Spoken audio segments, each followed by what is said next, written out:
How's it going, everybody? My name is Cameron White, and welcome back to your favorite monthly horoscope, this time for March of 2024, Pisces, Sun, and Rising. Thank you guys so much for being here, liking, sharing, commenting, and subscribing to all of my videos. I love and appreciate every single one of you.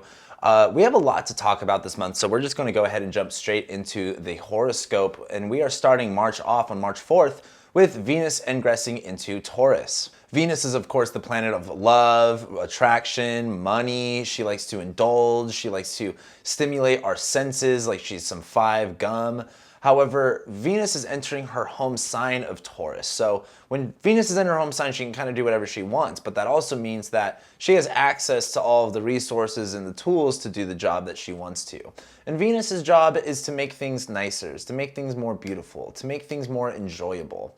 And as Venus goes into Taurus, she's bringing a lot of emphasis and as Venus goes into Taurus, she's bringing a lot of emphasis and focus on what is valuable, what is stable, what is bringing us security. But as Venus does move into Taurus, Venus is also going to be ingressing into your third house. And now the third house rules a lot of different things. The third house rules your siblings, neighbors, short distance travel, things in your local environment, as well as teaching, speaking, writing.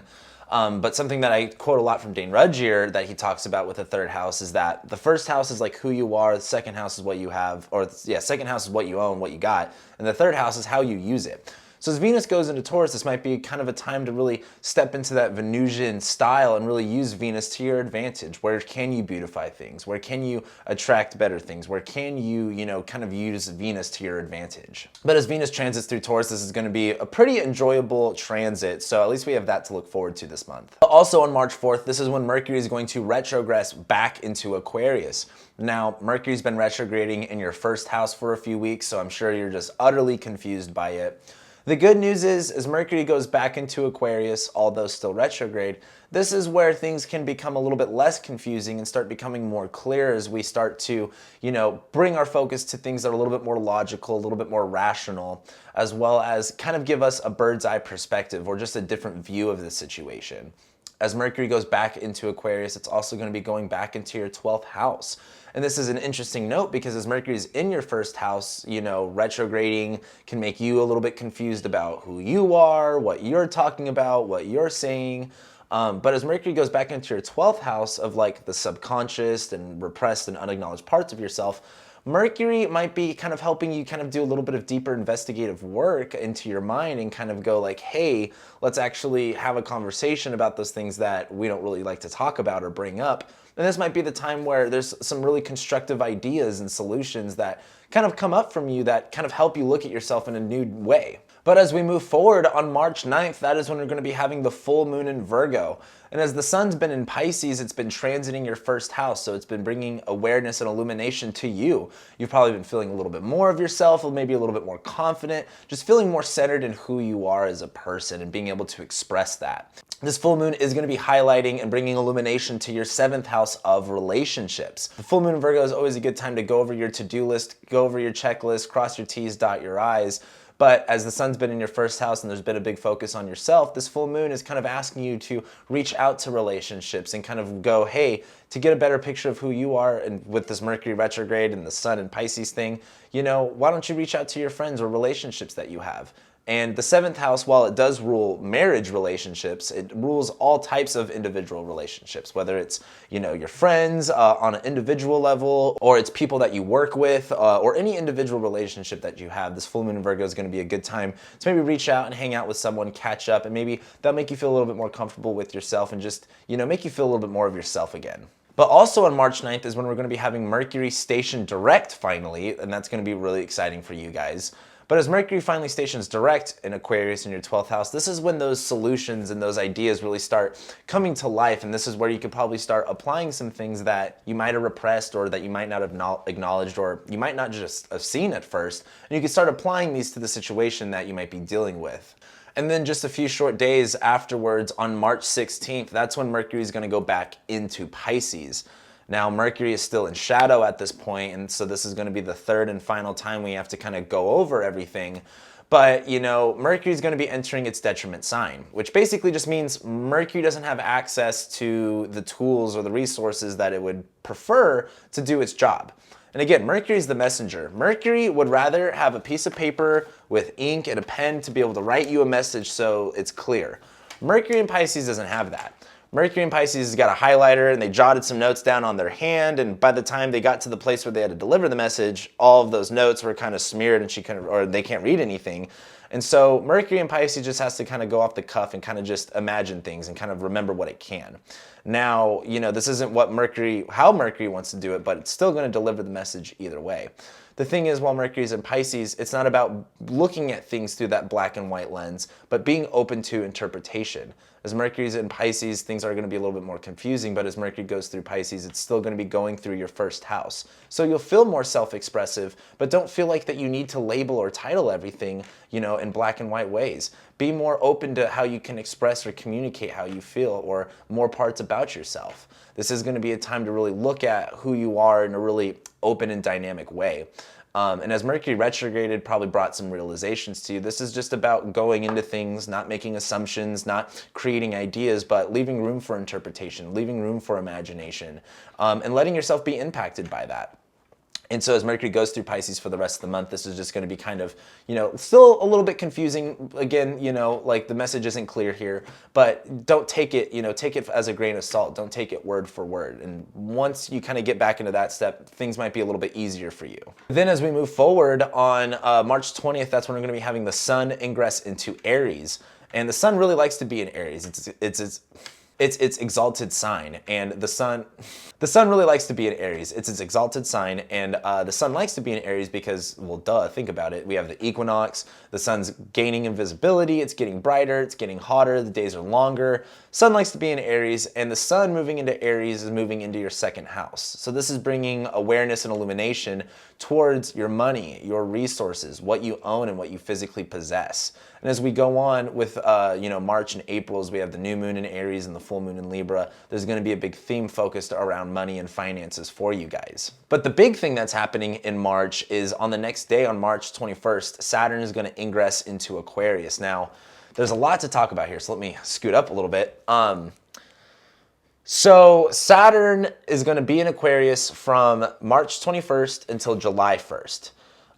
After that, Saturn will retrogress back into Capricorn and it'll stay there for a little while. And then in December of this year, that's where Saturn is going to ingress back into Aquarius, and that's where it's going to stay for the next 3 years. So this 3-month window that we have is really going to give us an opportunity to get a sneak preview of what Saturn in Aquarius is going to be like for the next few years. So definitely pay attention to what's kind of going on with that. But there's a pretty big shift of Saturn going from your 11th house to your 12th house. Saturn being in your 11th house, well, let's talk about Saturn. Saturn is all about restrictions, limitations, being told no, having to deal with authority and obstacles. But on the flip side, Saturn asks you to be more responsible, to be more mature, to be more self-disciplined, to be more committed, and just take yourself more seriously. But as Saturn was in Capricorn, Capricorn's more focused on the most efficient and the easiest way to do things, the cheapest system that it can find, whatever can do the job. I try to quote that with like a corporate mindset almost in a sense. But Aquarius is more open-minded. Aquarius is about going, hey, rather than doing what's, the most efficient, what's the cheapest, what's going to be best for me? What's going to be best for all of the parties involved? Where can I really fit in this puzzle piece? And how can I take these problems and look at it through a different perspective to help me, find better solutions for this? So that's a pretty big change. It's a pretty big difference with Saturn. And Saturn's still going to be in its home sign of Aquarius, so it's still going to be really strong here. But as Saturn's been in your 11th house for the past 3 years, this has brought, limitations and walls and problems and responsibilities with friendships and communities and the people that you involve yourself with. Now, as Saturn's leaving that place, it's going to be going into your 12th house. And the 12th house is all about repressed and unacknowledged parts of yourself. The 12th house has to do with the subconscious, has to do with hidden enemies, things that you don't see on the surface. The 12th house also do with alienation and isolation. And so as Saturn goes through your 12th house, it's going to kind of feel like there's these obstacles or there's these blocks that are kind of coming from you mentally, but because it's subconscious, it can be really hard to kind of figure out where exactly it's coming from. And these next few years for you guys it's really going to look like you kind of dealing with a lot of inner subconscious work and kind of being more responsible, getting a better grip on it, and kind of clearing out the clutter that's in there. But as Saturn does go through and goes and enters your 12th house, this is going to relieve some pressure on the friendship situation that you've had, but bring more of a focus onto you and things that you don't acknowledge or things that you don't necessarily see in your way. And I know that kind of sounds negative, but this is the process of life. This is Saturn going through your 12th house. And, this is, in my opinion, it's going to be a lot more enjoyable than Saturn in Capricorn because, I mean, we had the South Node, we had Pluto there. There was a lot of energy. Saturn going through Aquarius, it will be a little bit easier, and although it's going to be in an uncomfortable place in your chart, it's going to be a lot easier to deal with. So there is something to look forward to with that. And then the next day, on March 22nd, is when we're going to have Mars conjoin Pluto. And I usually don't talk about Pluto, let alone transits to Pluto, but I wanted to bring this up because, Mars and Pluto, Mars conjoining Pluto can bring up like power struggles. And Mars is exalted in Capricorn. It works really hard, putting in 80-hour weeks, being committed to the goal, to the project.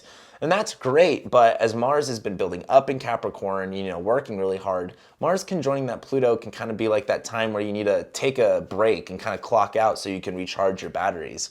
But Mars and Pluto also might be that time where you kind of have to, you hit that wall and it's time to bust through that wall. It's time to kind of knock that down.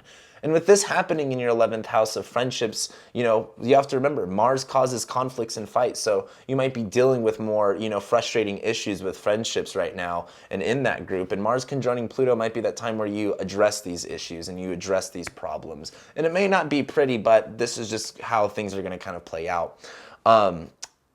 There's not a lot else to say with that. I would just say, I just want to say, be aware of what's going to be happening on, not only this week, but on March 22nd. Then on that next day, on March 23rd, that's when I'm going to be having the new moon in Aries. Again, sun is in your second house, so this new moon is going to be in your second house.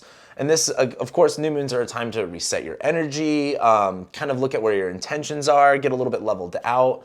And with this being in your second house of your money, your finances, your possessions, I think this is going to be a time of kind of looking at what you need to initiate, what you need to begin, where you can find a little bit more identity in your money and in your resources. Where do you want to put that? What do you want to do with your money? Is your money working for you or is it not working for you?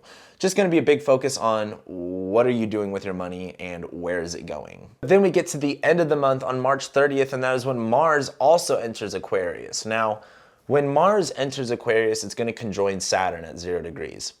Well, at the end of this year, when Saturn goes back into Aquarius and Jupiter enters Aquarius, Jupiter is going to conjoin Saturn at 0 degrees. So it may not be the biggest deal in the world, but I would definitely pay attention because something that happens at the end of March might come up in a really big way at the end of this year. And I know it's kind of a lot to think, 9 months, 9 months in the past, but just try to put a little mental note on it. Something happening at the end of March might be pretty big at the end of the year. But the big thing is Mars is moving out of Capricorn where it wants to work really hard, and Mars is moving into Aquarius where it's Mars in Aquarius kind of does whatever it wants to do. Mars in Aquarius can deal with isolation and alienation, kind of going rogue in a sense. But Mars in Aquarius is kind of about doing things doing things in the way that's going to be best for you, and that makes you fit in the puzzle piece a lot better.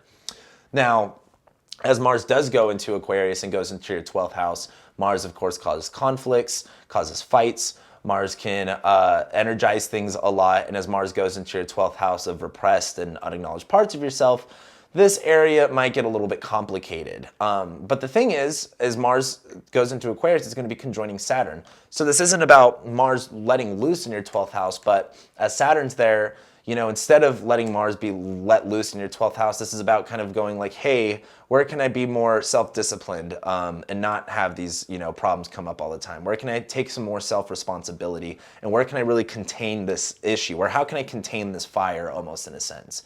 And as Mars conjoins Saturn in Aquarius in your 12th house, that's really going to be the big shift of energy that you guys will feel by the end of this month.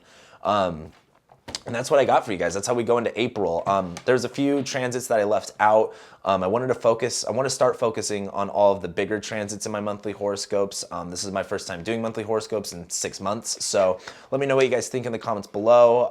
As well, if you have any personal planets that are going to be affected really heavy by these transits, let me know. And let me know what goals that you guys have, what you want March to look like for you guys, what you think is going to be happening for you. Please let me know in the comments below. I'd love to talk to you guys about it. And with that being said, thank you guys so much for being here, liking, sharing, commenting, subscribing. I love and appreciate every single one of you, and I'll be seeing you next month.